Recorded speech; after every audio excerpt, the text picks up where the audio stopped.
whenever it came to who we needed to go to with our rodeo stuff and getting better and everything, it was always our dad. I wish he was still around and be like, hey, Dad, we actually made it. Like, me and Sarah were those little girls on stick ponies in the freaking living room thinking we were going to have to run barrels to make the NFR one day. And if you know me, I hate running barrels. I hate anything to do with barrels. Like, it's just not me. Whenever he passed away, like, Breakaway still wasn't a thing. Like, I mean, you could go to the CPRAs, UPRAs, and that's about it. And I know he would love to see the stage that we're on now, like getting to go to the women's finals, getting to go to the American, getting to go to Houston, San Antonio, Calgary, all these rodeos. He would be like, wow, like, y'all were right. Like, it was going to make it one day, and I'm glad that it did. Welcome back to the Let's Freakin' Rodeo podcast presented by Boot Barn. Today on the podcast, we have Martha Angelone. It's our second Virginian guest. She's a world champion breakaway roper. What'd they say? They said hustler. Just a hustler, worked 3 jobs to fund this breakaway dream that she has. Now she's won over $1 million with a breakaway rope. I mean, coming from where she came from, it's an amazing story. You got some wisdom. You can learn how to rope better. Listen to this podcast. You can probably get motivated, and you're probably going to laugh a couple times. She tells it like it is, and yeah, she's kind of our third breakaway guest in this little run that we've been having of some legends, and she won't disappoint you. So I hope you enjoyed the podcast, and thanks for listening. I was thinking about it on the way up here. Do you remember the first time that we ever met? You'll have to enlighten me because it was forever ago. 2017 at the high school finals in Rock Springs, Wyoming. Oh, yeah. There's this chick going around these pool tables and I'm watching her. She's just easing around. Bam, I'll pop this boy for 200. She'll disappear for a little bit, come back around. Next thing you know, there's 200 again.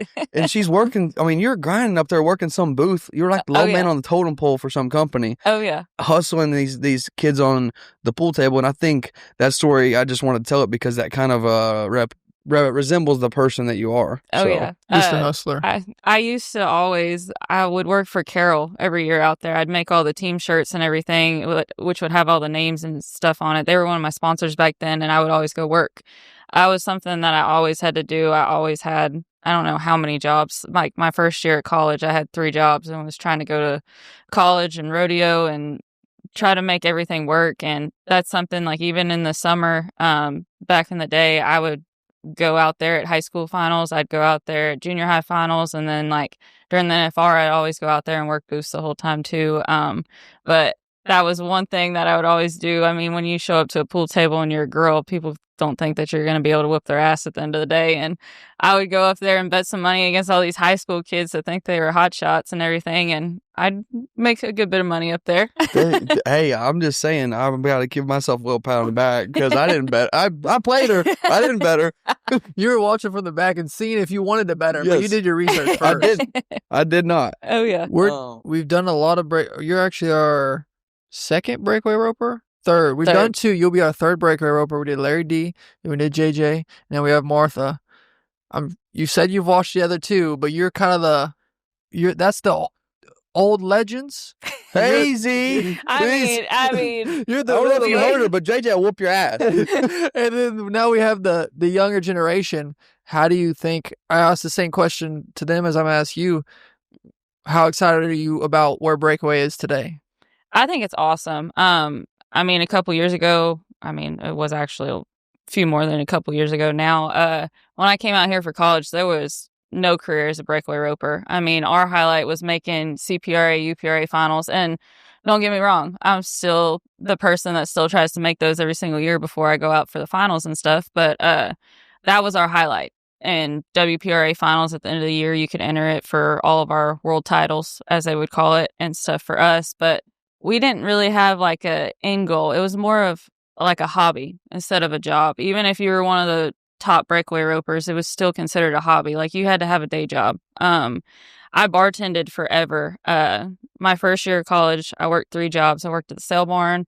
I just waitressed back then, and then I worked at a leather shop too, just so I can make enough money to even go to the college rodeos. I was the person in college that would show up in the rig that everybody would laugh at nowadays. I had a 1500 Dodge pickup and a bumper pull trailer, and I would be bumming rides, bumming horses. I can't tell you how many times whenever I first moved down here, started going to UPRAs, the only horse I had back then got crippled, so I was mounting out all the time. Macy, one time, I mean, this is just making me sound terrible, but my only truck that I had after I finally bought a dually, it caught on fire after I got it deleted. Don't know what happened. Don't ask me. I'm not a mechanic. I'm just I've good gotten at screwed on breaking one of them stuff. deleting deals too. But anyways, keep going. So like Macy Berry, I was lucky that Leighton and Macy and Cade and Kirby and all them took me in like family. Macy would pick me up off the side of the road, bring me Leighton's good horse at the time, Saint. A lot of people knew that horse back in the day. He was a rank horse. I'd mount out on him, and if Macy couldn't go that weekend, I'd actually asked Cy Felton and Hagen if I could borrow one of their horses, and I just jump rode everywhere.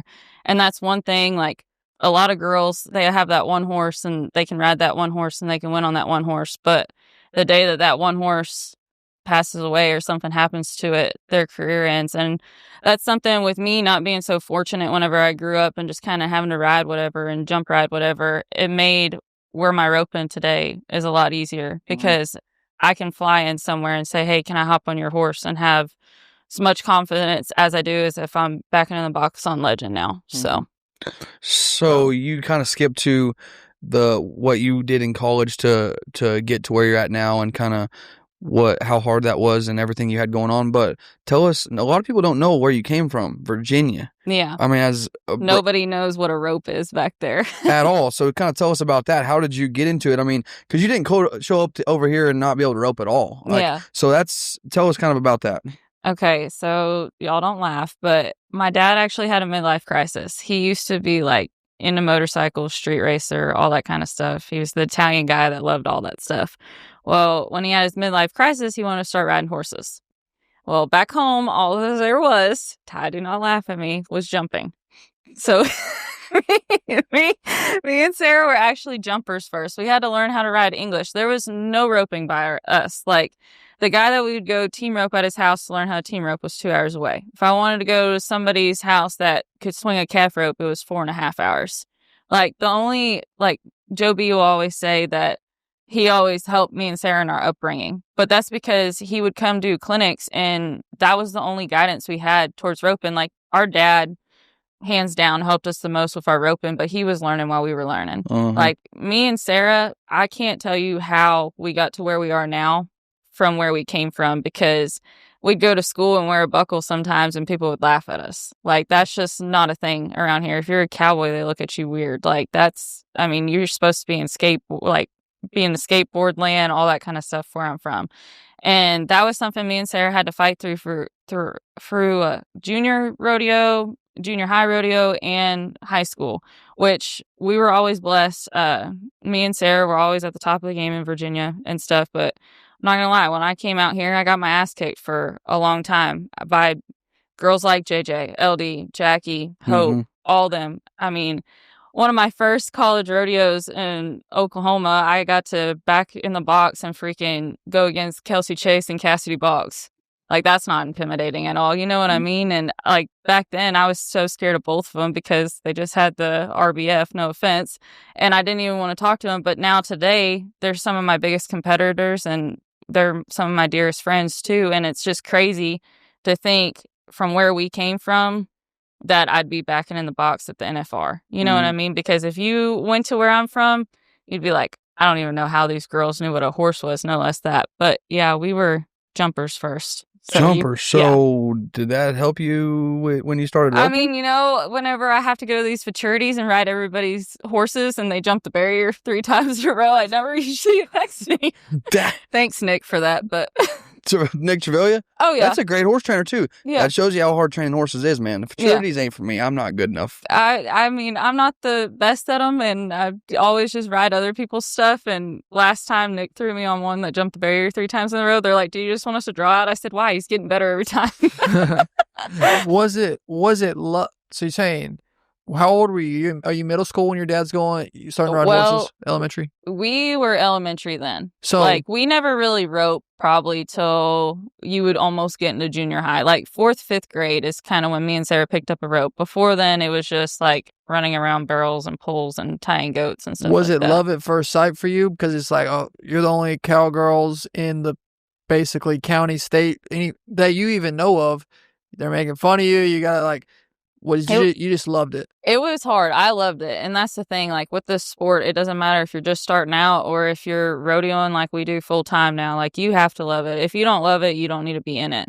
Because if you don't love it, it's just going to be miserable the whole time. Because not when I was in elementary school, but now this is a job. You know what I mean? Mm-hmm. And if you go to work every day hating your job, you never get any success out of it. Mm-hmm. And that's something that little kids nowadays, like, I tell them, like, if you want to be the best and you want to rope and you want to do this, you have to have love for the sport.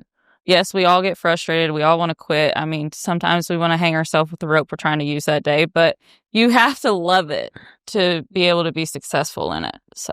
Wow. That's what I tell everybody. I'm like, man, if you don't love it right now, you might as well just get out. Yeah, especially in the summer when you're chartering flights and freaking sending horses this way and sending horses that way and hoping your rig just shows up where it's supposed to be in a day and a half. Like, generator's not working, hot water heater. You're four yeah. deep in this little trailer, just miserable.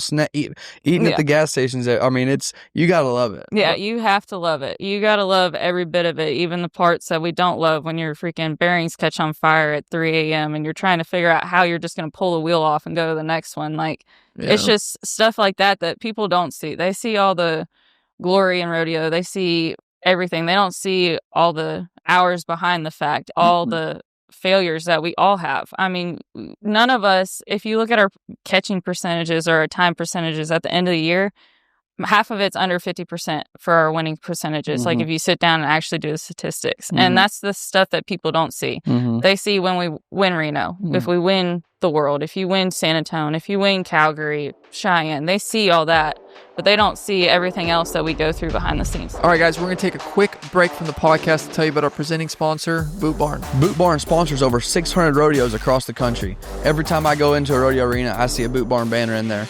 They support our industry. He's a videographer. He does primarily rodeo work. I'm a rodeo cowboy. If any of you guys are listening to this podcast, you probably have something to do with the rodeo industry. They support us. We need to support them. If you want anything, boots, jeans, shirt, hat, shades, whatever you need, Cole, tell them where to go. BootBarn.com or in-store locations. And just like our audience, Boot Barn customers build America, feed America, and protect America. 450 locations from coast to coast. I promise you, you go to that website, you type it in, you can find one close to you. All you need is your zip code. Or if you're an online shopper, visit bootbarn.com and they got you covered from head to toe. They're trying to give you a piece of the Western way of life, the rodeo lifestyle. If you want a piece of it, you go shop at bootbarn.com and you can be involved in the industry. I think that was a big shell shock for you being out there, like, because he come out there for the first summer on the 4th of July deal where I just got hot. And then after that, he's kind of like, what's going on, man? I'm like, this is how it usually is. Yeah, I'm like, just freaking rope the calf, bro. It ain't that hard. You done did it. Oh, yeah. But it's such a feel. That's what I'm thinking about roping. I played basketball growing up, and it's so comparable to basketball because it's coaching, hearing him break it down, hearing, people, our guests break it down. It's such a feel sport. Yeah. Mentally running your runs through your head, feel. Why can't you just, why do you think it is that way? I mean, I don't know. And it's very, very hard in the breakaway because there's so many girls, and I hope nobody takes this in the wrong way. If a girl draws the right calf and doesn't even have the horsepower, doesn't have whatever, there's girls now in the breakaway that can throw it straight up in the air and it's going to go on and they're going to be one. And you're going to have to beat that trying to do everything absolutely right. So like in the breakaway, you got to take so many chances. A lot of times, I mean, we throw a rope so fast and doink one in the ass, but honestly, we have to. A lot of times, doink one we got in the to throw ass. to be so fast. Yeah, I call it, a lot of times it's a whack, you know what, but I did a few of those the other day at Mike's and wanted to hang myself from the rafters, but it's okay. So let me get this straight. What you're saying is even the world champion, Martha Angelone, one of the best ropers there is, you have to go so fast that you're going to miss a lot, and then it's kind of hard to keep the confidence, like the mental game, right? Yeah, I healed one the other day trying to go fast. You healed one? In the breakaway. You're supposed to rub him on the neck and you're up behind the feet. Yeah, if I was healing, though, I probably wouldn't touch him. but I was trying to catch his head and I caught his ass. But that's the thing, though, like in the breakaway, like even in the summertime, the time changes the game. I feel like I'm more of a summertime roper. Like that's more my setup. That's my horse's style. It's a lot better. Don't get me wrong. I love the winter rodeos. They pay us a shit ton. But how fast the girls are nowadays, it's hard to win at those. Like I remember at San Antonio one year, I think maybe it was last year, I was 1-9 and didn't get a check in my set. Like, the year that I won San Antonio, I mean, I basically won first or second in every single round other than the round that I broke the barrier. Nowadays, the runs that I was making, that I was 2-5, 2-3, they're like, hi, thanks for coming. And that's the thing, even in the summertime where it's a 2-under start, you're thinking you got to go be 2-2, 2-3 to win the rodeo. Girls are still being 1-8, 1-9 because they drew the right calf and made the right run right there. So so you're talking about how you were 2-3, 2-5 winning the rounds at San Antonio. That wasn't very many years ago, right? We're talking 2022 is the year that I won. So 3 years later, it's gotten that much faster, and it's evolved that much. Where do you see it in the future, and how has it came that far in such a short period of time? I see it in the future of it's just going to keep getting faster. A lot of those girls are figuring out the reaching game too, and their horses that they ride in the wintertime at those kind of rodeos, they're tight, honestly. And that's the thing. Whenever I was in college, I used to have this horse I rode at Northside all the time. I mean, they'd always call me, they always say that was the house that I built because of this horse, but she'd stop at the line. I'd have to throw my whole rope. It didn't click on half the time. I was 1-4, 1-5, 1-6 constantly over there every single weekend. But It's middle of the podcast. Hey, I know he's been thinking about that for days. He's playing that. Lose my train of thought. His house, he can do whatever he wants. Yeah, let's see. What are we going to say? He's giving us this nice house podcast, and what are we going to say? 3L Construction, thank you for providing this house. Thanks for interrupting my train of thought. I don't even know what I was talking about now. Okay, thanks. Appreciate it. See you, buddy. What were we talking about? That guy's a character. I can't remember now. That was fun. That was he's good. been planning that up. He had his lake mullet already out. We're at the lake house. Probably been brushing his hair. He getting it just y'all right. actually have to look at that shirt in depth too after the podcast is done. Is it pretty good? Oh, you'll laugh once she knows what it is. We were talking about the house that Martha built. Yeah. Fort Worth Stockyards. They called that. I remember it was like weeks in a row where you just won every single week. Made a living there almost. Oh, yeah. Do you have the record? Surely you have the record for the most 1-second runs there. For that, yes. And whenever the boxes were underneath the overhang, I guess you would call it there, I had the record at that arena. Now, ever since they've changed it, I don't want to say that I still have it, but there still has been a lot of 1-second runs in that arena. But whenever it was the boxes were under the overhang, I was 1-4 over there, and that was my fastest time at Northside. We got to pull a couple of those clips on this podcast and post them. They're crazy. What is the fastest run that you've heard someone's made? I don't know.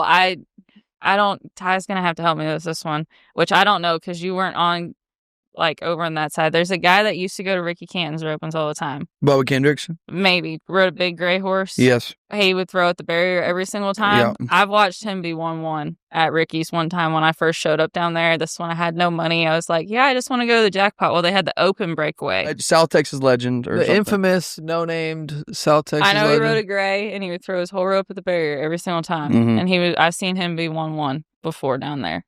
What about women's? Women's, I've seen on 1-3 before. Who was that?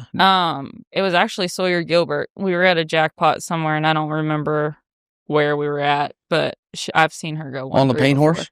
Yeah, I actually do think it was on the paint. It was a long time ago, and I think that's all she had then. That sucker freaking turned sideways, stopped that clock. Yeah, it don't matter what it looks like. And that was at a jackpot, you said? Yeah, it was at a jackpot. I don't remember which one. 1-4. If there is a PRCA world record, could it be the 1-4? For the PRCA, because that was Stockyards and Northside. No, my bad. For the PRCA, I think the fastest anybody's gone was probably at San Antonio or Austin, and it's been Danny was 1-5 at Austin, and Shay Schaefer was 1-5 at San Antonio. But I don't know if anybody's gone faster than that, at a rodeo I would know about for the pro rodeos. How many times have you, how many is the most you've missed it or in a row at a rodeo? We're talking about at a rodeo? Yeah, at rodeos. How many have you missed in a row? Your record? I think it was our first year out there. I missed 13 in a row. And if y'all seen the horses I was riding out there that year, it didn't help me very much. And it didn't help my confidence at all. And that's one of those deals when I said, you got to love it. You got to love it. Because that's whenever you just want to pack up your stuff and head back south and not come back there till next year and try it again. And that was one year. That was the only year that I've barely made the finals. And it's the only year I know this is one of your favorite rodeos, but I hate entering Pendleton. Mhm. I love the rodeo, love the atmosphere, but I just don't really have a great horse to ride there. And I like riding my own because I'm always afraid to cripple somebody else's in the breakaway since we're first out in the slack and there's still grass and it's wet. But That's always scary. yeah, I've just seen way too many wrecks and I've crippled one of my own horses with it. But like, that's the only year that I've entered Pendleton because I was on the bubble. And that's something I tell myself, if you see me entered at Pendleton, I'm probably in a bind fighting for that 15th spot. So, wow.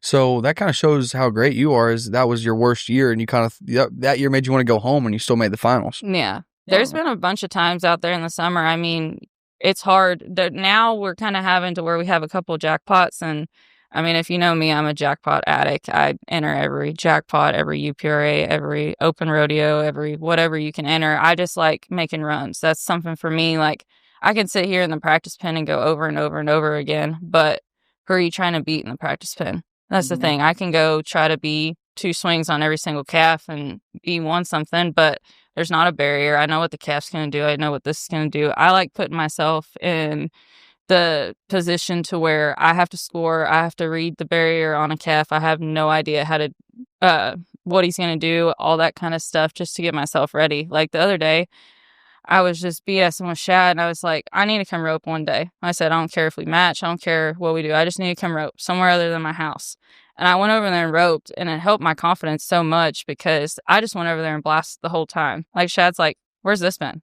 He goes, you can't catch one at the freaking jackpot, but you just blasted every single one of those. And like, well, I thought you were going to tell us that you run through and beat him at his own house. Actually, no, we tied at the end. We didn't we didn't do it off of time. We just did it off of catches, and we both rode 2 horses, I think.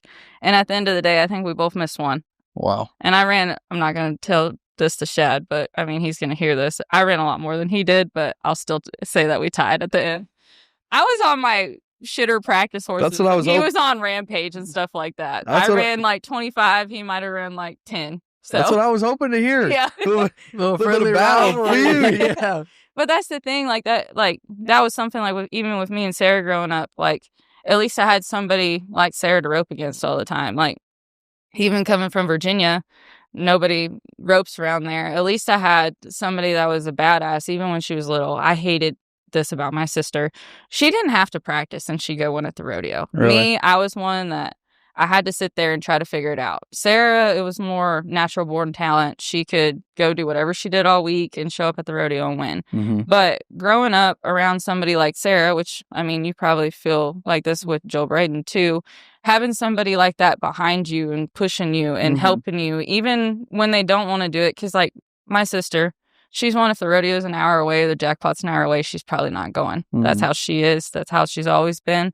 But when it comes down to like, hey, Sarah, let's match in the practice pen, she's down. She'll talk her shit. She'll do whatever. Like, she wants to do that kind of stuff. But when it comes to going out and rodeoing and everything like that, that's not her style. But I think growing up around her and growing up roping with her and everything like that helped me as an athlete too.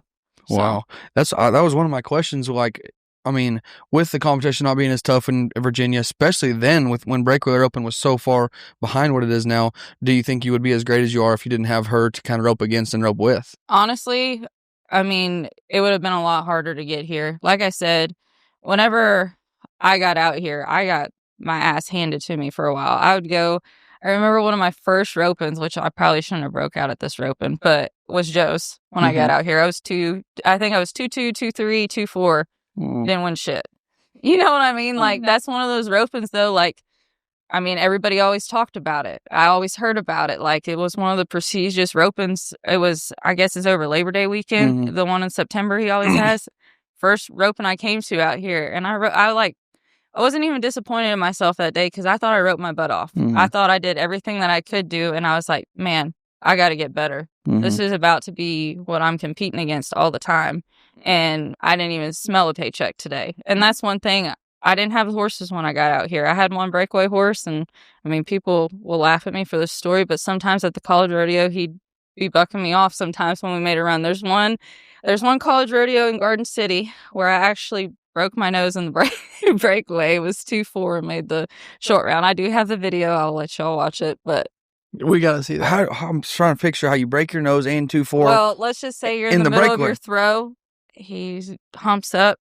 You headbutt him whenever he comes up because you weren't ready for it. And I was 2-4, made the short round. And Dale Hirschman, I think, was the photographer at those rodeos. And he asked me if I wanted to see the picture. And I asked him politely if I could wait till my nose quit bleeding.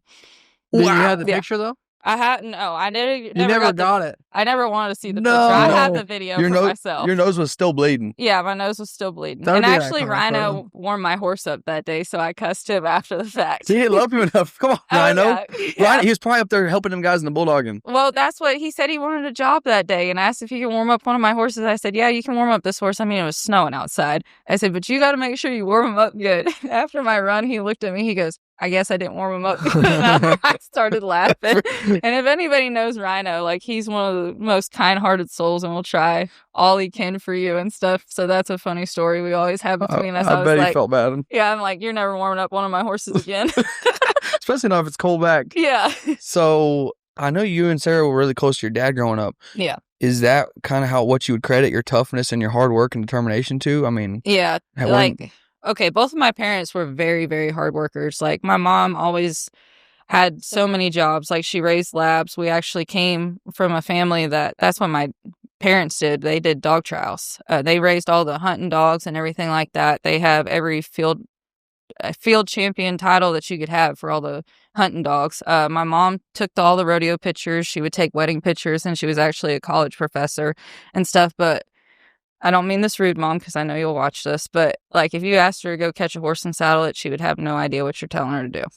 You know what I mean? And, like, I don't mean that rude, but, like, Dad, when it comes to rodeo stuff, it was more my dad's side. Like I said, all of us were kind of learning it together and stuff, but whenever it came to who we needed to go to with our rodeo stuff and getting better and everything, it was always our dad. And that's something nowadays, like, I wish he was still around and be like, hey, Dad, we actually made it. Like, me and Sarah were those little girls on stick ponies in the freaking living room thinking we were going to have to run barrels to make the NFR one day. And if you know me, I hate running barrels. I hate anything to do with barrels. Like, it's just not me.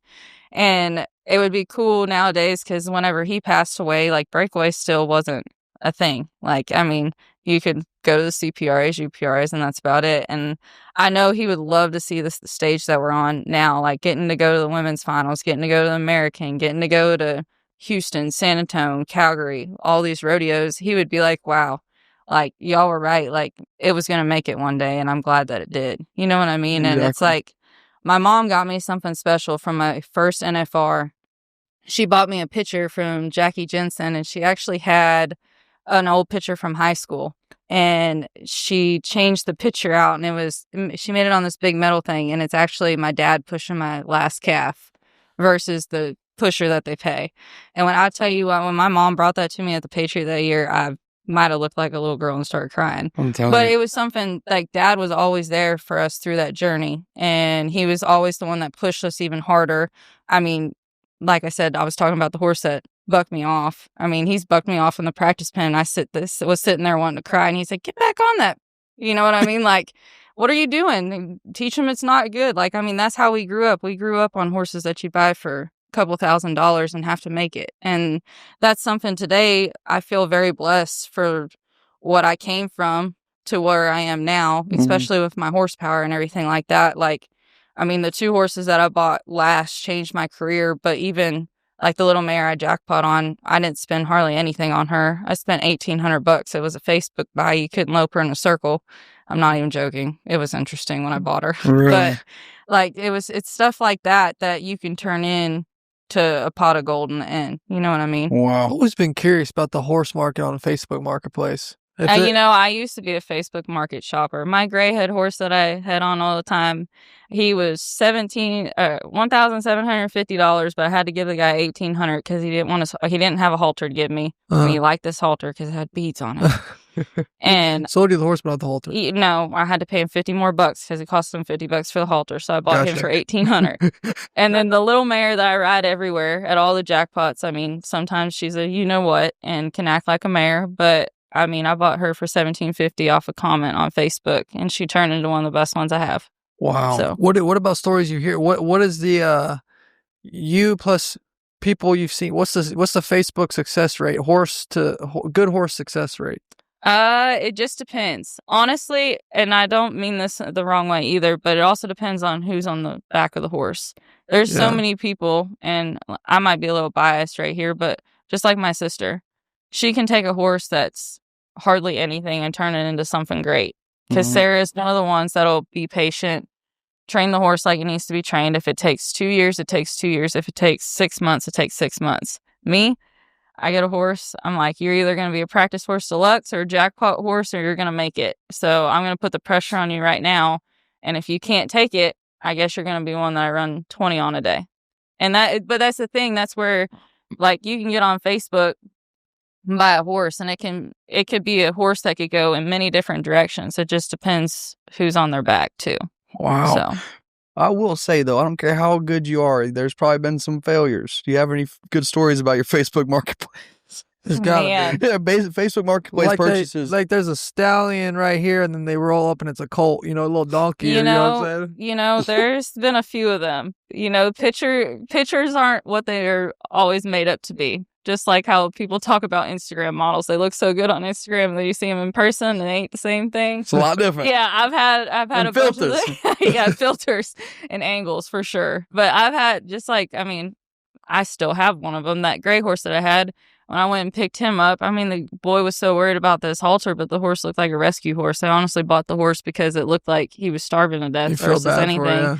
And that's one thing. Like, I always use him as my Purina project, I call it, because whenever you first looked at him, you would be like, why would you even spend that much money on him? You know what I mean? He was skin and bones. And now, I mean, he's so fat, I can hardly get my cinches on the last hole, which is probably because I barely team rope anymore. But like, it's just like stuff like that. Like, there's so many ways you can go on Facebook about buying, selling horses. I mean, you can go to freaking all these little sale barns around here and buy some dinks and turn them into something that you can jackpot on or practice on, or you can turn them into your best horses. Like I said, it just kind of depends on who's on their back too. Is that still your, now after all your success, do you still do that? Because you have some good horses now, but are you still, man, I'm going to go find one in the sale barn, go find one here that's cheap, $1,750, $2,000, and turn them into something good versus going to buy one that's already made and expensive? Well, I can't say I've done it in a while, honestly. I haven't done it in 2 years probably, but I've been worried. I've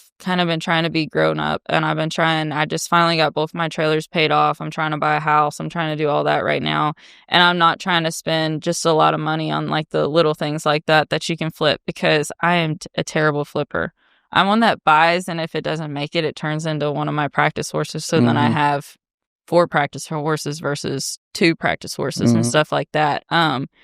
Will I do it again? Yes, for sure. But I'm trying to be a grown up and get my life together because I'm 30 now. Pay off that debt. I've been doing more of that, which I've been blessed. I got 2 good jackpot horses that I take to every single weekday jackpot you can go to, from Didnt to Granbury to wherever else I decide to enter that week. Or I got my 2 good rodeo horses that I usually just take in the summer too. So, Wow. So, growing up, getting bucked off and riding probably not the best horses, what does it mean to you to own like a reserve horse of the year now? I mean, is that kind of like something that, it's something that you can kind of think, wow, look how far where you've come. Like, Legend's a once in a lifetime horse. Like, I don't mean this in a bad way at all, but like when Shad called me to match Haven on him, like that meant a lot to me. Yep. Like, not just because of what I think about the horse, it's what somebody else thought about that horse to ask me to match on him and everything. And the talent in that horse has changed my career. And y'all laugh, but the first month that I rode him, I remember me and Tanner were sitting in the practice pen, and I think I ran 2 pins. I could not catch. That horse was so fast and so free, and I've never rode something like that.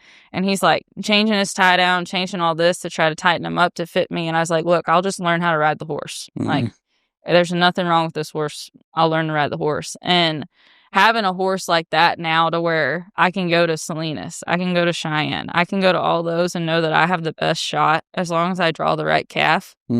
And I don't have to worry. It makes my job so much easier. And even like that other horse, Jesse James, that I ride all the time, like when it comes to something like the American, the winter rodeo setups, all that, like, I know it's game over. Like, as long as I make my run, it's game over. I'm going to have the best shot. He's going to give me the best shot every single time and just let me do my job. And whenever the big money's on the line, like we're roping for 100,000, we're roping for 60,000, I'm going to back in the box on him because I know he's going to break it off fast too.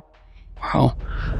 Welcome back to our Rodeo for Dummies segment presented by Shady Rays. Shady Rays has you covered for all your premium polarized sunglasses needs. With the wide variety of selection and colors, you're guaranteed to find a perfect pair for you. And guess what? They won't break the bank. Shady Rays is an independent sunglass company with top-tier quality whose prices will even rival the most expensive nice brands. And we know what was Slick Rick Cole over here has a little different style than I do. But it doesn't matter if you're me, Cole, if you're out there on the ranch, Shady Rays has the perfect pair for you. They have a lost and broken protection plan, so if your glasses go MIA, you're good. They'll have you covered. They said you can exchange or return them within 30 days for free. For free? For free. And you might as well go join over 300,000 customers that have left 5-star reviews for Shady Rays. For our audience, we have a code LFR35 for 35% off if you want to go to shadyrays.com to get some glasses. They're already very affordable. You can go get 35% off, listeners, with the code LFR35. Go check them out. Another week, Rodeo for Dummies. This week, we have Martha Angelone on the podcast, and Ty, she talked about a spoke.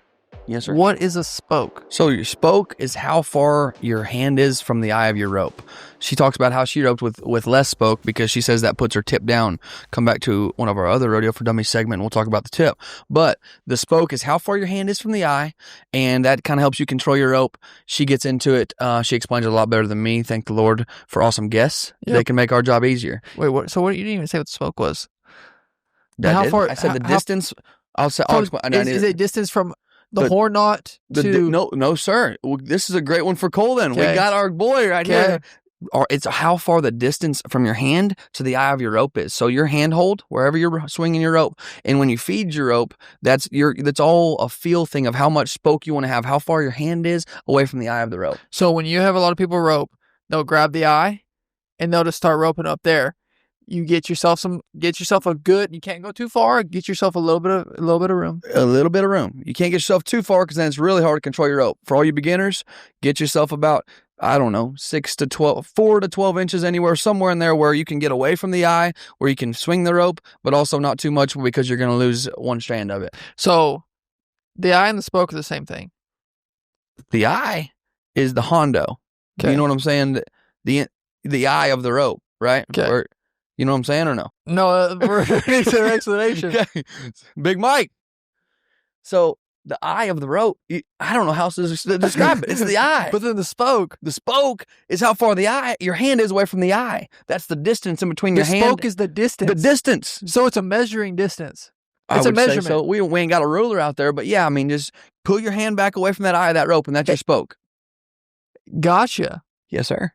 Yeah, I needed to pull it out of you a little bit, but that's a good explanation. I'm glad that you didn't know it, so you could really drag it out of me. Honestly, at first I wasn't really getting it. Worked out perfect. That was another week of Rodeo for Dummies. We hope you enjoyed it. Let's get back to the podcast. So you brought this up about the timing of it, talking with your dad, knowing it all paid off with the way Breakaway went, but it literally could not have worked out more perfect because like the timing of it. Because I looked up and WPRA career earnings is like $750,000. Yeah. And not even including other rodeos. You're around the $1 million mark. You have to be. Yeah, like honestly too, I've gone to all the WCRA stuff and the women's stuff and everything, and I think my WCRA earnings, women's finals earnings, is probably almost to 400,000, if not over that, after this year too. And I've only really truly gone to that kind of stuff for the past 3 years. Wow. And that's the thing that'll show you how it's grown in women's rodeo too. Not only in the breakaway, but like the team roping. Like me and Jackie Crawford won the team roping 2 years ago at the women's finals, and it paid $60,000 to end.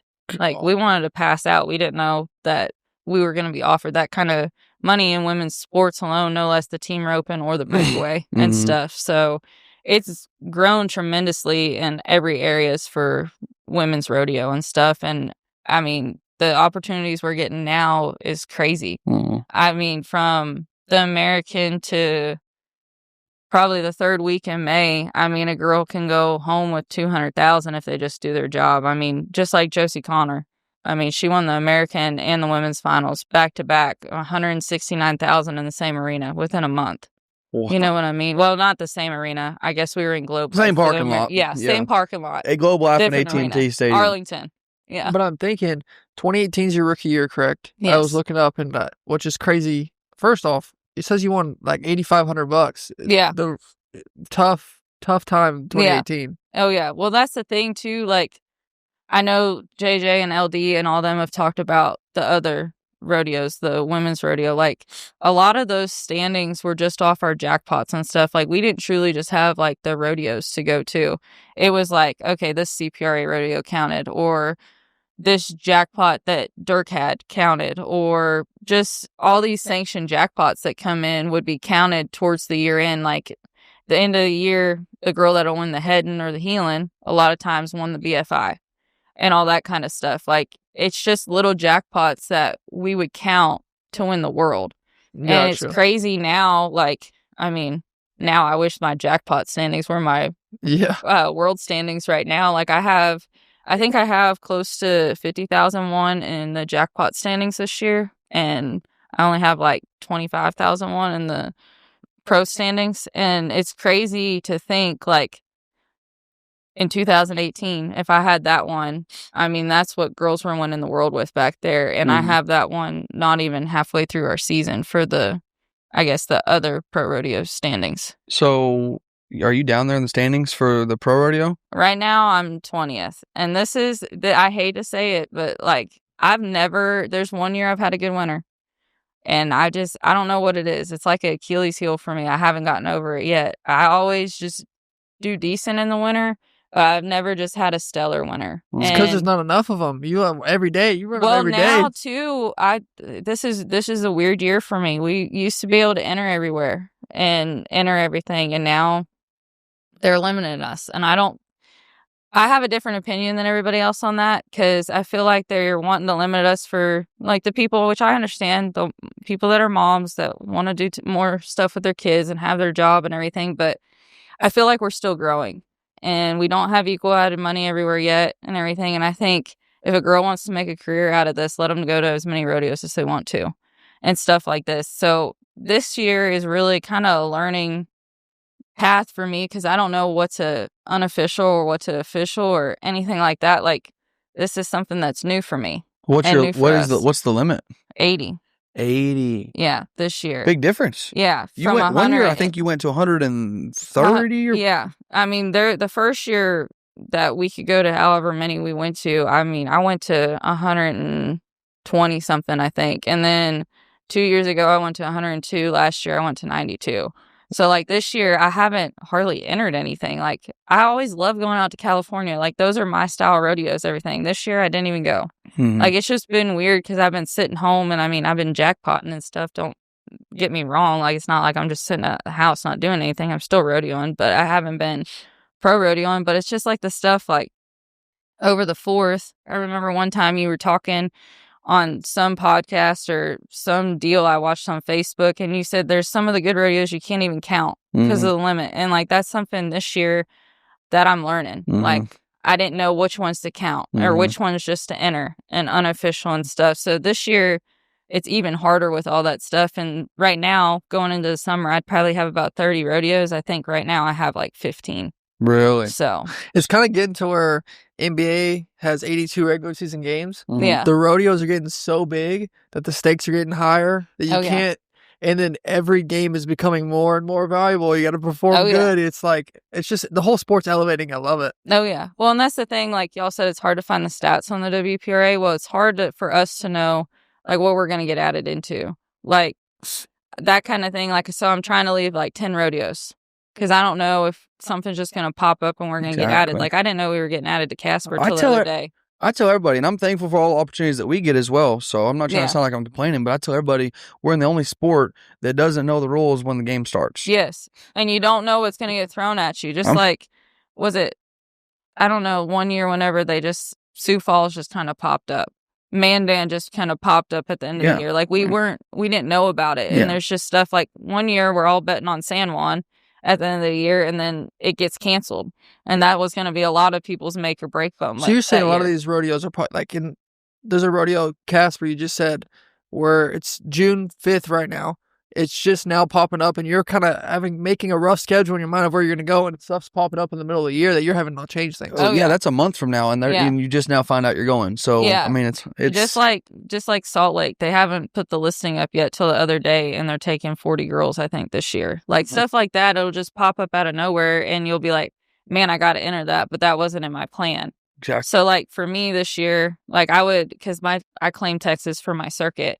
I would be going, all the Texas circuit rodeos are right now, or the last couple of months. I would be going to every single one of them, every mesquite, everything like that. And now, like, I picked out what I thought the 15 best were for the Texas circuit, and that's all I'm entering. If I make it, I make it. If I don't, I don't. Mm-hmm. And it's kind of gotten to where you got to do that now because of the limit. Like I said, I'm one that's not a fan for the limit yet. I think we need to have equal out of money at all the rodeos before we do that, because like you were saying, I don't know if it was with JJ or LD, but sometimes when we have 5,000 added, y'all have 30,000. Yeah. You know what I mean? Like this year, our force is going to be better than any year, but it's because like St. Paul and Cody, we have the same equal out of money. Mm-hmm. And I know some of those are 2 headers for y'all. I think St. Paul is and stuff like that. Well, that's a badass 1 header for us this year. Mm-hmm. We're going to have 31,000, 32,000 added, and it's a 1 head. You're going to win over 10,000 to win that rodeo in the breakaway. And like we're just now starting to get those chances and everything. And I feel like in 3-4 years, it would be logical if we got a limit like we do now. But I feel like some of the events, their limit's 85 and they got the added money they need to. And we got this, and we're going to a finals that pays 6,000 for the go round. Yeah. I feel like we need to be able to make our money in the summer. And this is where I tell my sister, like, I don't think she's crazy for not going. I think she's one of the women that has some of the most talent with a horse and a rope, but she doesn't care to go. And she makes me feel crazy for going sometimes, because she's like, why would you go all year, tear the tires off your trailer, the wheels off your horse, like everything, and then go to a finals and have a badass finals and win 33,000. Like last year, I had one of the best finals I've ever had. Won 33,000. The first year, which I get it was the first year, but I won. We had 12 go rounds that year. Technically, I won 5 of them, which I split them 2, and I won the average that year, and I won 29,000.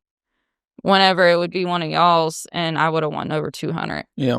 So in the end, like a lot of girls that are pro rodeo, and are we crazy that we're doing that all year for that to be our finals in the end? If I was a girl, I'd be really thanking that no-named jean company that puts that thing on in Scottsdale. Yeah, exactly. Yeah, exactly. Free shout out. Hey, no free shout outs here for that. And that's what's crazy. I mean, it's bad to say this, but I want to, at the end of the year, I want to be in the top 5 because I want to make the American and have that automatic chance. Now I want to be in the top 10 going to the finals, so then I get my automatic spot for 25,000 to go around. And we're blessed that Kime started that deal. And like this year, I mean, he's dang sure gonna make it worth it for us. He said that he's gonna make it to where the go rounds will pay $1 more, and the average is gonna pay $1 more than it's supposed to at the NFR. And that's talking about life-changing experiences for us. And like last year, I was telling everybody, half the time when I threw my rope, I wasn't even ready, but I was going for the 25,000 every go round. I had nothing to lose. You have nothing to lose at that deal, and that chance that we have, it's crazy. It really we is. never have that chance. So I've kind of asked around and got some stories about you and stuff, and you've covered on most of them on your own. But was it the WCRA in Kansas City that was kind of a turning point for you? What was the WCRA you won that paid so much? The women's finals. The women's finals was It was the first year that it was in Fort Worth. It was in 2022. 2022, that year kind of changed my career. The horse I wanted on was Jesse James. I didn't even own him yet. Tanner sent me the horse to sell. Honestly, he hated him. And I was like, all right, I'll sell him, whatever. I'll ride him a little bit, show him out, like, let people actually see him, because they've just tie down rope on him. Nobody really just pays attention to a tie down horse to turn into a breakaway horse a lot of times. And the first week on that horse between Corpus and the women's finals, I won over 90,000 in a week on that horse. And I called him after I won the women's finals that night, and I said, hey, how much for me? I want to buy him. And wrote him a check that week, paid for him, and that horse has been winning for me ever since. Wow. So, do you think that was that the turning point where you were like, I'm the best? Or, I mean, 2020 you won 5 go-rounds at the National Finals Breakaway. So obviously you knew you were great, but was that kind of a turning moment, or put us in that moment and tell us how it felt? For 2022, that moment felt like we could make it. Because that was our first NFR. I mean, it was crazy how we ran the NFR that year because it was in Texas. You know how they had the 2 chutes, how y'all would calf rope out of the chute and they team rope out of the other chute. Mm-hmm. Well, we would run one go round in that chute, the next go round in this chute. And they ran the finals so fast. Like, our finals always goes by so fast. Like, you blink your eye and you miss the finals, literally.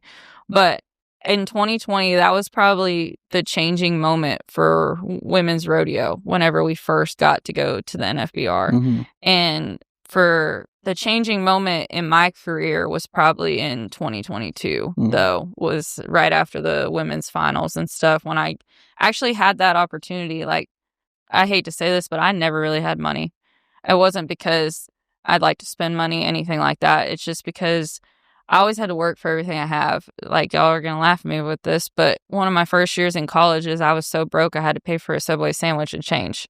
Really? Like, that's where I come from. Like, my family, they always blessed us, don't get me wrong, but they were people like, look, when you're 18, like, you got to do it yourself. If you get in a bind, you can call us, but figure it out. Like, you need to be a grown up. And there's so many ways I'm thankful for that now, though, because I know how to do it myself. There's so many kids nowadays that have gotten everything handed to them from a house to a horse to a trailer to a truck, that if you ask them to provide for themselves, they have no idea how to do it. Mm-hmm. And that's one thing, like, me and Sarah, we learned how to work, how to have that work ethic and everything. And I think that shows up in my roping too, because especially from where I came from to now, it's so much different. You know what I mean? Like, now people are coming to me for advice, and all the people that were my heroes whenever I was a young girl. I mean, I looked up to Jackie and LD and JJ and all them, and I'm like, oh my gosh, well, I hope one day they know what my name is. You know what I mean? And now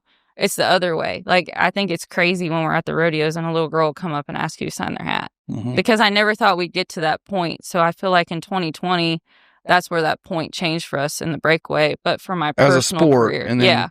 for my personal career, I think it was 2022. Gotcha. Well, I mean, did that just have to do with, I mean, having $90,000 in your bank, in your check, in your pocket, right there? Half of that left after that because of Jesse, but it set me up because that year, I mean, that was an unforgettable year for me. I won San Antonio, I won Reno, I won the NFR Open. I think I won 3rd at Cheyenne. Like, I had a hell of a year. Like, it was one of the best years I've ever had. I bought Legend halfway through that year. I bought half of them during the summer, and then I paid him off after the finals. But I also thought I lost him that summer too, because that's whenever he had the colic surgery at Rapid City and had one of those stones in him, and we didn't know if he was going to make it or not. So it was an interesting year for me. I battled up and through it. Like, I always say that I have that gold buckle because of that horse, but in the end, there was 3 other horses that helped me get it. And I know at the finals, whenever I got my buckle, I started crying and stuff to Jordan Joe when we were talking about it. And I was like, I never thought I would be able to be here, standing here holding a gold buckle. And I said, I know it wouldn't have been without that sorrel mother, that standing in Cotulla right now, that I don't know if I'm going to get back or not yet. You know what I mean? And horses like that will change your life and change your career and stuff. But at the end of the day, there's a lot of other ones that help make me too. So, from paying with for a Subway sandwich with change to a gold buckle world champion. Yeah, it's crazy. I think people look at me crazy when I tell that story, but I really didn't. I didn't have any money on any of my cards. I didn't have any money in my wallet. I just paid my rent, and I was headed to work, and I wanted something to eat before work, and I really did that. And like, a lot of people would be ashamed to say that, but for me, I know it was a stepping stone that I crossed forever ago. And now, for me to be able to, like, if there's 6 of us and we want to go eat at one of the nicest places around here and I can pay for all of it. Like, it's crazy to think like that, but I couldn't do that 7 years ago. I could barely afford to pay for myself. And now being able to work from where I was to where I am now and be able to go, if I go to Jackpot, if I go to Mike's and enter 3 times and spend $400 to enter and I don't win a dime and I do what I did 2 Wednesdays ago and want to cry myself at home, like all the way home, and they still laugh at me about that because then I won $25,000 the next week. Like, I couldn't do that. If I didn't win money at that jackpot or that rodeo, I couldn't enter the next one. And that's so much of what I was living off of and not even having the horses to back me on that. Mm-hmm. I was riding ones that would get so tight and stop at the barrier. And if you didn't throw right there, then you're screwed. So never having any money in your bank account after the time you turned 18 to now obviously making so much with your rope.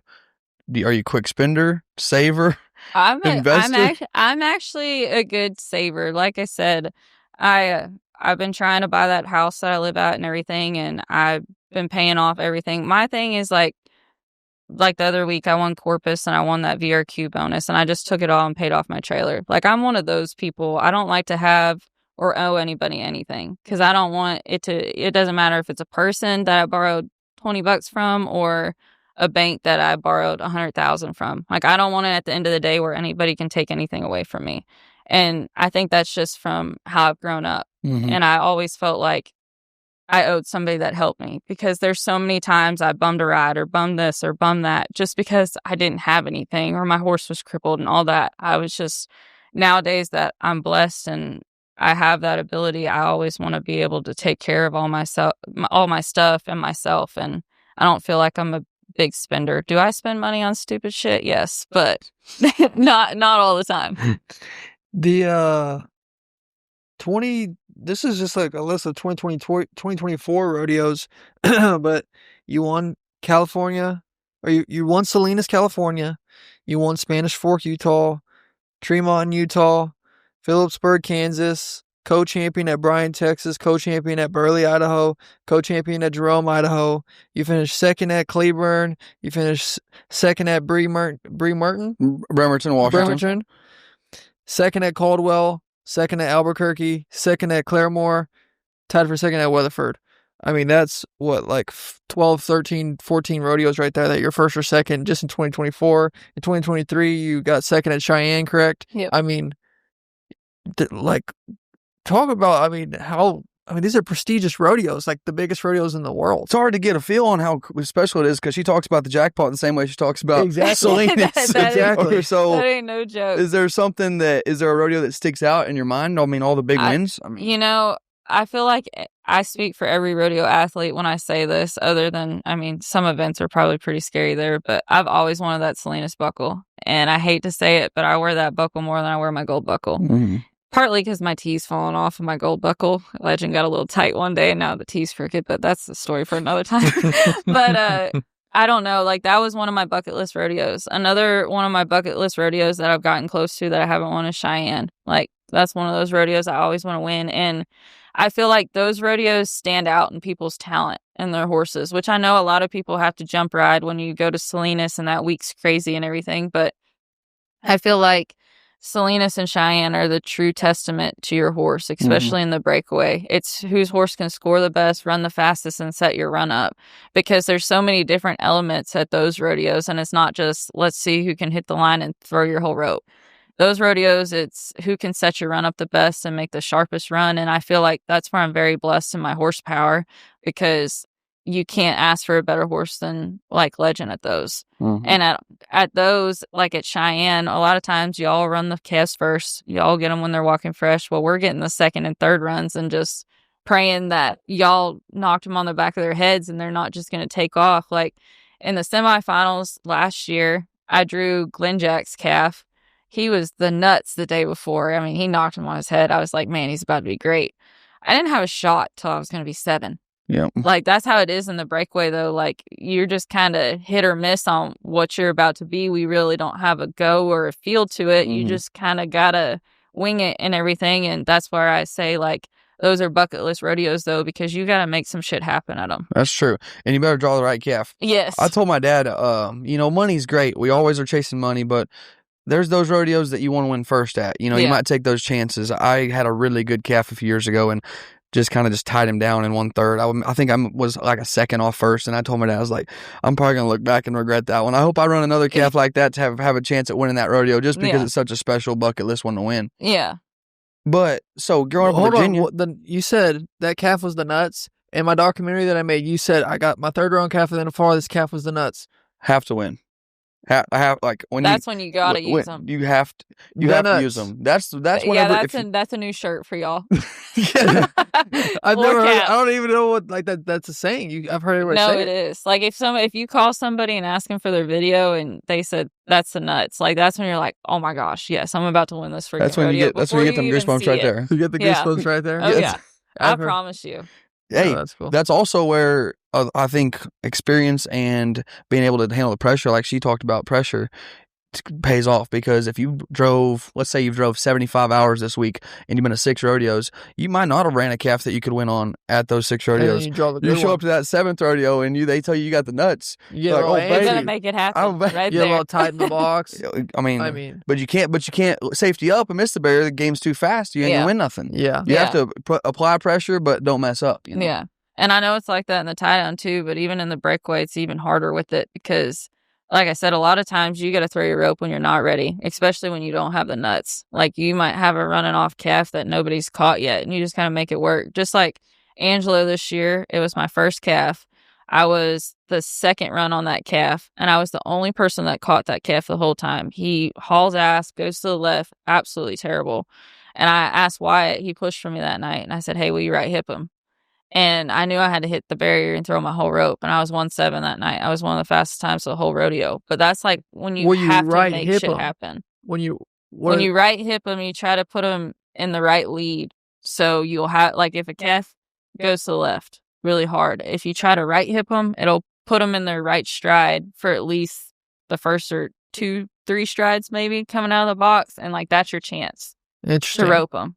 But that's like a little trick not a lot of people know about. And this is when Ty talks about experience. Like there was 2 other girls that ran him after me that didn't do that. And the calf went straight left again. And that calf looked amazing for me. But it's because I had Wyatt do that. And I used my whole rope right there because I knew he was about to get bad. Yeah, it's that Wyatt short butt. He got in there and all 6'9" of him. Oh no, not that Wyatt Cox. Oh, gotcha. Well, I got the big broad shoulder cowboy. So, for the job. How important is the push? Because a lot of the audience knows, but if we're about to do a rodeo for dummies segment in a minute, so if we have any rodeo for dummies out there, every time that there's your breakaway, there's one right there holding that microphone. Exactly. I'm here representing my community, baby, the dummies. But you have someone's pushing the steers for bulldogging, for team roping, for breakaway, for tie down. How important is that for the run? If that doesn't go good, it sets it up a lot of times. Like there's a lot of rodeos, especially with the breakaway right now. We'll be during the barrel slack and there's no guys around. There'll be one girl that has her boyfriend there and he hates all of us by the end of the slack. Like you gotta buy him a case of beer, give him $20 because he hates all of us. 40 calves. Yeah. But the thing is like that person's so important. And like when we go to those kind of slacks, like if there's no guys around, like I'm the person, I'm not afraid to ask Jackie or even LD. I mean, it might take her a minute to climb in the chute, but they know exactly what they need to do to help you win too. And that's the thing. Like a lot of people just get behind the calf and just say they pushed it. But whenever you're a very aggressive roper and have to hit the barrier like we do, like you got to have somebody with a little bit of try. Mm-hmm. I mean, you got to have somebody that's going to put one of their back legs up on the back of the chute and really be trying for you. You know what I mean? And a lot of people, if they're just watching, they don't see a difference between having a good push or just having a push. But like to people like me, that makes all the difference. Mm-hmm. And like I want somebody that wants me to win just as much as I do, because they're on your team and they're going to help you right there. Mm-hmm. I'm just saying that the Cowboy Channel makes, hey, Riley Webb's pushing a calf for Josie. Hey, Haven's pushing it for Shelby. Yeah. Hey, and they think it's just a cool little, but you dang sure know. And even you, picking somebody who knows how to push for you. Yeah. Well, knows how to push and he'll try hard. I mean, yeah. Well, and who knows how you're going to be too. Because like even, for instance, Shelby and Haven right here. Shelby's one of the girls. She's one of the best female ropers there is in our league. Like, me and Shelby are the only two that have made the NFBR every single year that they've had it. Me and her have been there. That's pretty cool accomplishment. Yeah, and that's one thing is when Shelby gets in the box, she's going to take a minute. And, like, Haven knows that. Like, Haven will know that she's going to take a second. It's not going to be like she's going to turn around the corner and nod. That's a JJ thing. Like, JJ's going to turn around and freaking nod, and you better be ready for it. You know what I mean? But everybody has their different styles. So even whenever you have somebody pushing for you, like, they're both couples. They dang sure know each other better than a lot of people. But somebody that knows your style and knows how long you're going to be in the box and all those extra elements to help you win even more, I think. So, like, she's saying with him knowing that she's going to wait a second, he's going to get there, stand, wait, let the Just calf chill a settle. little He's bit, not going to, he's going to Yeah. chill. He knows she's going to take a minute. Then he's going to push the calf to the front, get him ready. Because if you hold the calf to the front for too long, They're and gonna then the hit- calf gets yeah. dull or whatever, you want to wake him back up. Yep. Then you're Yeah. waking them up when When they're nodding. whoever's roping is Yeah. nodding, you know. And a lot So of times the calves will hesitate. And it's all about stuff the like timing that, of it. and It's, or if you have a calf that doesn't want to look right, you know, you might Yeah. have one chance. You want your roper to be ready. Anyway, it's just a I lot that think goes that's into one it. of the most what's the word, like, not talked about key elements to any good timed event run. Yeah. We don't hear many people talk about it. We have amazing designated pushers at these rodeos, like Yeah. you know, Like Andy Dez. Hilton at the NFR, Dez, Does. amazing pushers that try really hard. But that's also what makes it hard for them. They're pushing for 15 ropers. It's not their job to push differently Yeah. for every person. Yeah. It's just it's amazing that they're going in there and trying hard for you every Yeah. time. Yeah. It's nothing against them at all. It's No. just different than 99% of the rodeos we go to. We have our own pusher that Yeah. pushes for us at a lot of different rodeos, knows exactly what we want. We have a game plan. Those other, you know, it just so happens to be the biggest rodeos we go to. Yeah. We have one guy that pushes for all 15. And I even think too that's margin for error. It's you versus the animal and the Yeah. horse. There's three, and now you had a pusher. I mean, there's just so many different variables that. Oh, yeah. I mean, if the calf ducks his head just one little bit or looks to his right before you nod, I mean, so many different variables yeah. to include in it. Well, and I'll give it to Dez because, I mean, we run 5 go-rounds in a day, 15 girls. And, I mean, he's worn out by the end of the day. But, like, me and Dez have been friends forever, everything. He's on everybody's team. But he's won, like, when you're at the finals and it's the big moments, like, if he doesn't think the calf's right, like, if you pay attention to what he's doing or what he's saying, like, he'll be like, hey, wait a second, I'm going to pull him back. Hey. And that's, like, where the experience comes in, too, because there's going to be a lot of girls, like, San Antonio, for instance, Des pushes for everybody. There's going to be some girls that go there and don't pay attention to what he's doing. Well, a girl can be nodding as he pulls the calf back.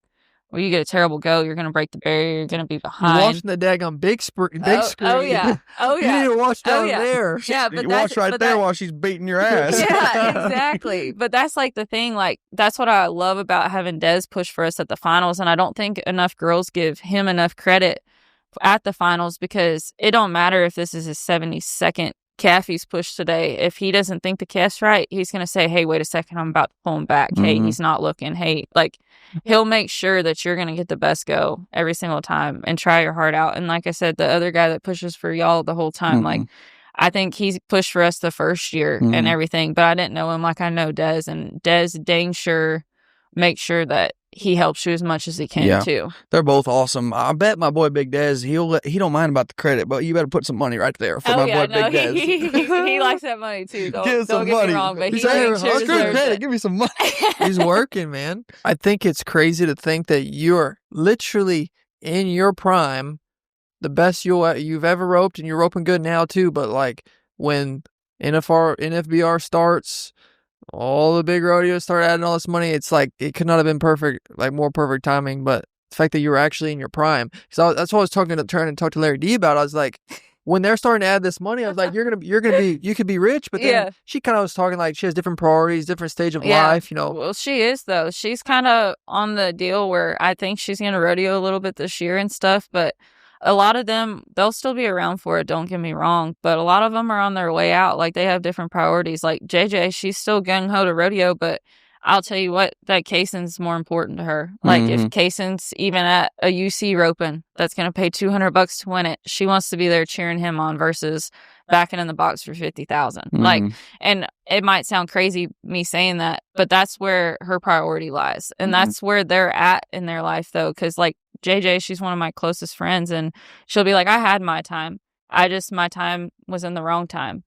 That's literally, that's the best way to say it. Yeah, like, I had my time. I did everything I wanted to do. Yes. Do I still want to do all this? Yes, but it's Kaysen's time. Like, he's there. I want to be there. He wants to rodeo. He wants to do this. Like, that's my priority. And I feel like that's a lot for a lot of the people that I used to, well, I still look up to them, but the ones that I really idolized when I first got out here, because that was their prime.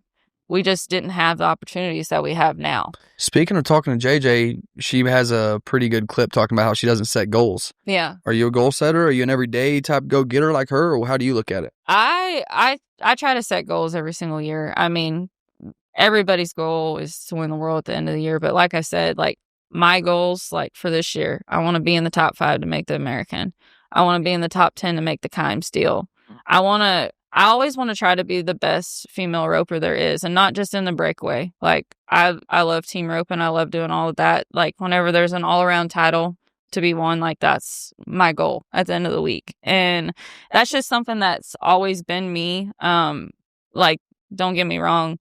There's one goal I haven't crossed off yet. I've gotten pretty dang close a couple times, but I've won 1 million big checks. I have 20 hanging up on the wall, but the one I haven't won yet that I want to is the American. Mm-hmm. But those are like little goals for me that are actually huge things, because like I said, it was, I don't know, 5 years ago, 6 years ago, American didn't even have breakaway. Mm-hmm. They didn't even know what we were yet. You know what I mean? We were still the sideline act at the rodeo when they needed something to get due for a minute. Mm-hmm. But like, I do sit down every year and make little goals, and like, I'm one of those people that I can tell you how much I won on what horse at what jackpot. Like, I keep books of everything, and my goal every year is to have a better year than the year before. And at the end of the year, I can tell you how much I spent in the fees last year and how much I won and how much I cleared and all that kind of stuff. But that's just little personal things that a lot of girls don't even look at. You know what I mean?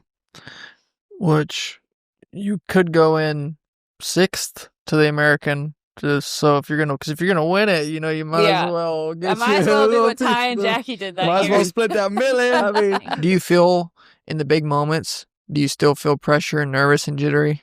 Honestly, I thrive off of those. Like, when it's a big moment, I'm pumped up. I'm listening to my music before. I mean, I can't mention half the songs I listen to, but like, I'm freaking ready. Like, let's go. Like, if there's 60,000, if there's 100,000, if there's any of that on the line, you're dang sure gonna know that I'm gonna throw my rope first. It might not always work. I might look like an idiot. I'm right out of the arena laughing at myself secretly, but I'm dang sure gonna try it. And those are the moments I live for and I strive for every single year. Like, don't get me wrong, the finals, great for us. Like, it's fun to go to the finals every year. I'm blessed that I've been able to.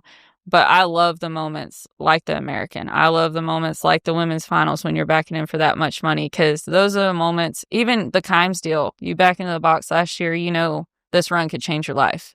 This run could buy you that horse you wanted or that place you wanted and stuff like that. It's a whole different meaning. And like, when people say that that's when they get pressure, I would get more pressure if I was freaking at Mike's jackpot high call and knew I just had to go be 4 seconds. Mm-hmm. Like, you know what I mean? It's just how people thrive off of things, and moments like that where there's the electricity and all the people and everything. That's what I like. So I did have a question. Did you always use 2 coils, and where did you get that from? Yes, I've always used 2 coils.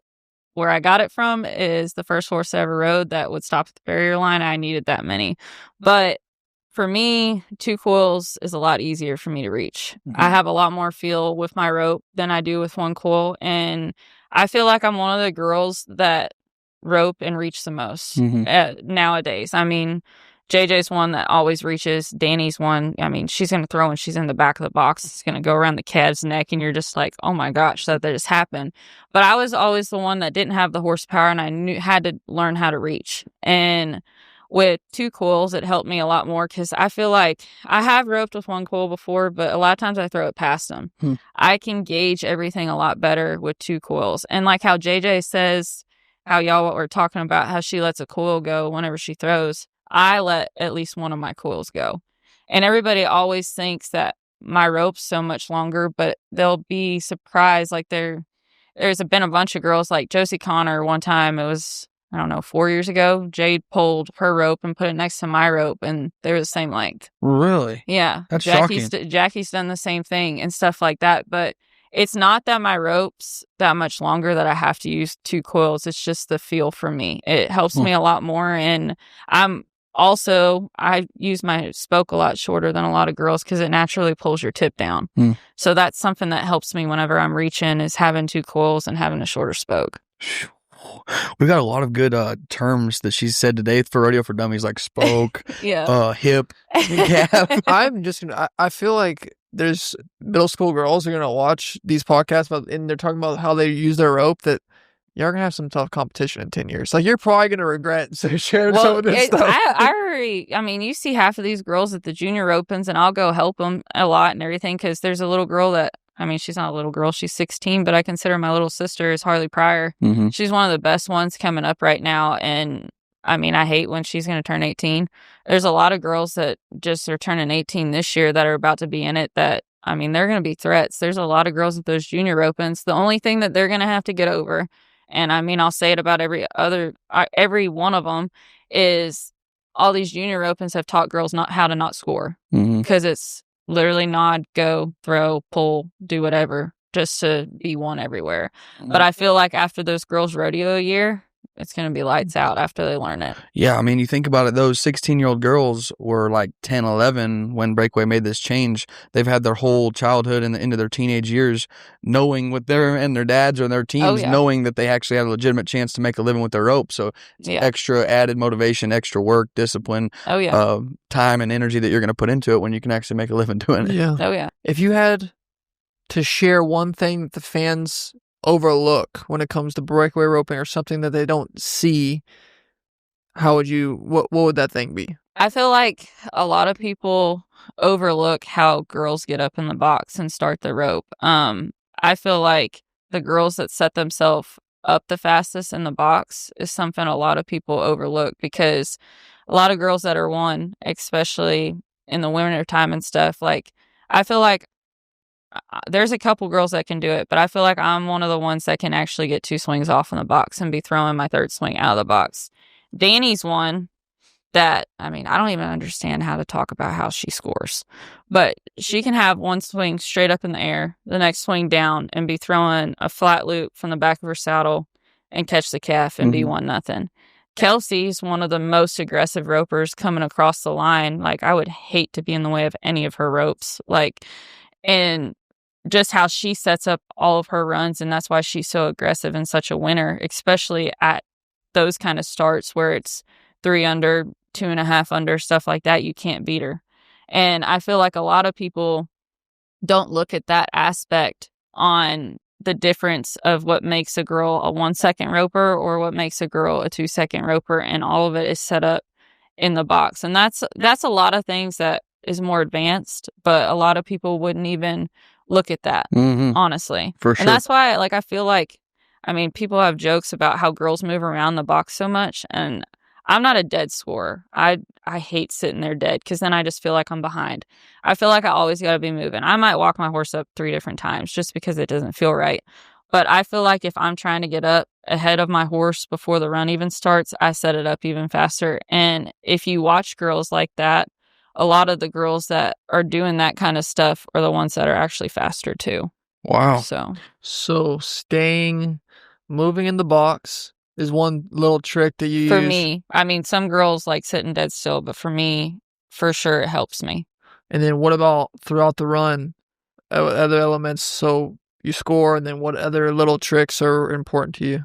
I just feel like the girls that have the most rope control are the ones that always make the best runs. The girls that can make stuff happen on a calf that's trying to U-turn back to the left, or cuts right off there to the right, or a calf that's just running off. The girls that know how to use the rope and stay down through their whole delivery and have that rope control are the ones that always make the best run. Thank you so much. I'm really happy to see how far you came. Like I said, it's kind of a full circle moment when I was in high school meeting you. Before we end, we asked about the one word. Okay. So God. I texted 8 of our mutual friends. What is one word that you would describe that you would use to describe Martha Angelone? You want to ask her what she thinks it would be? What do you think? I'll just tell you, there's 2 on here. Hold on. There's one on here that was used twice. So God. Are they all? those two. There's eight. There's 8 people, and there's 2 on here that were used twice. Can you guess which those might be? One word. Man, I'm actually scared to know what he said. I don't know if I could say it on the podcast. You can say whatever you want. I know I could say whatever I want. I just don't know if it's appropriate or not. Well, I'm sure there. We We'll give you just got done with doing JJ Hampton this Tuesday. Yeah, that is true. I don't know. Is it about me or about my roping? About you. About me. I don't know. I really don't know. All right, this is the answers. Tough, grinder, hustler, winner, legend, warrior, tough, winner. Oh, So I like those. you got winner and tough twice. I think that's a pretty good testament to the people that know you and see you every day. And yeah, congratulations and keep up the good work. Thank you. I'm going to try. Well, thanks for coming on. Thanks and, for having me. Yeah, It was fun. it was Go fun. kick ass the amateur.